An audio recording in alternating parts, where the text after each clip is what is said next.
হঠাৎ করেই মোটু লক্ষ্মী বুদ্ধুদের গ্রাম থেকে একের পর এক শিশু হারিয়ে যেতে থাকে। প্রথমে এটা সবার কাছে ছোট ঘটনা মনে হলেও একে একে 8টি শিশু নিখোঁজ হয়ে যায়। এমন ঘটনায় গ্রামবাসীরা আতঙ্কিত হয়ে পড়ে। মোটু লক্ষ্মী বুদ্ধু গ্রামের খেলার মাঠে বসে বিষয়টি নিয়ে চিন্তা করতে থাকে। বুদ্ধু বলে, এটা কোনো সাধারণ ঘটনা নয়, কিছু তো রহস্য আছে। লক্ষ্মী সম্মতি জানিয়ে বলে, তুমি ঠিক বলছ, কিন্তু আমাদের কি করা উচিত? মোটু বলে, চলো একটু তদন্ত করে দেখি। তারা খুঁজতে খুঁজতে গ্রামটির পুরনো গাছের নিচে কিছু অদ্ভুত চিহ্ন দেখে। তারা সন্দেহ করে যে এখানেই কিছু লুকানো আছে। লক্ষ্মী বলে, কি এই চিহ্নগুলো কেমন দেখাচ্ছে?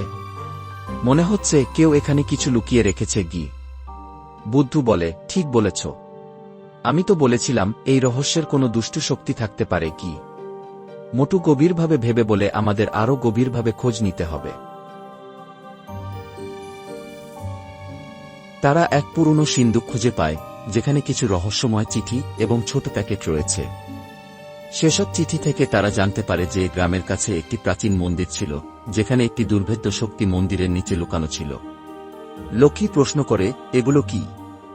বুদ্ধু বলে, এটা কোনো সাধারণ রহস্য নয়, এর সঙ্গে প্রাচীন মন্দিরের সম্পর্ক থাকতে পারে। মোটু অবাক হয়ে প্রশ্ন করে, মন্দির? সেখানে কি কোনো অদ্ভুত শক্তি থাকতে পারে? চিঠির মাধ্যমে তারা জানে সাপের আকার ধারণ করা আত্মা বাচ্চাদের নিখোঁজ করে ফেলেছে আর একের পর এক ভয়ঙ্কর চিহ্ন রেখে যাচ্ছে। বুদ্ধু বলে, এটা কোনো সাপের ছদ্মবেশে থাকা ভয়ানক শক্তি। লক্ষ্মী ভীত হয়ে বলে, কিভাবে এই শক্তি থেকে বাচ্চাদের উদ্ধার করব? মোটু সাহস নিয়ে বলে, কি যেকোনোভাবে আমাদের মোকাবিলা করতেই হবে।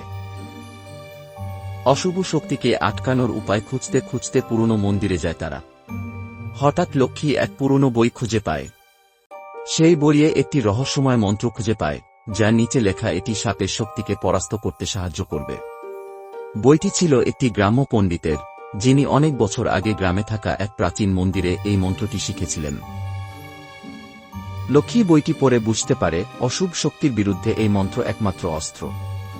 লক্ষ্মী বলে, দেখো এই মন্ত্র, এটা ছিল গ্রামটির প্রাচীন পণ্ডিতের। তিনি লিখেছিলেন, যখন অন্ধকার এসে সবকিছু গ্রাস করে, তখন আলোয় ফিরে আসবে সেই যিনি আত্মা মুক্ত করবেন। বুদ্ধু বলে, তাহলে মন্ত্রটি আমাদের শেষ সুযোগ। লক্ষ্মী, তুমি এবার মন্ত্রটি উচ্চারণ করো। এরই মাঝে তারা সাপের ছায়া দেখতে পায়। লক্ষ্মী মন্ত্র উচ্চারণ করতে শুরু করে এবং তার শব্দ গ্রামটির আকাশে প্রতিধ্বনিত হতে থাকে। সাপের শক্তি যেন অসহিষ্ণু হয়ে উঠল, তার সমস্ত দুষ্টু শক্তি একদিকে সরিয়ে যায়। সাপটি ধীরে ধীরে দুর্বল হতে থাকে এবং তার ভয়ঙ্কর রূপ ধীরে ধীরে মিলিয়ে যেতে থাকে।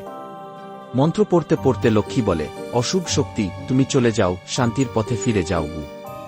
মোটু বলে, কি আমরা তোমার কাছে হেরে যাব না? সাপটি শেষ পর্যন্ত হার মানে। হারানো বাচ্চারা একে একে ফিরে আসে। গ্রামে ফিরে আসার পর 3 বন্ধু একে অপরকে গর্বিত চোখে দেখে। গ্রামের মানুষ তাদেরকে বাহবা জানায়। মোটু বলে, আজকের দিনটা আমাদের জন্য এক নতুন অধ্যায় শুরু হলো। শুধু মন্ত্রই নয়, আমাদের একে অপরের মধ্যে বিশ্বাস ছিল, তাই আমরা জয়ী হয়েছি।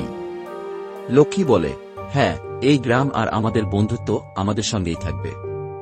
আমাদের সাহসের শক্তি কখনো ফুরাবে না। বুদ্ধু বলে, এই রহস্য শেষ হলেও নতুন রহস্যের জন্য আমরা প্রস্তুত।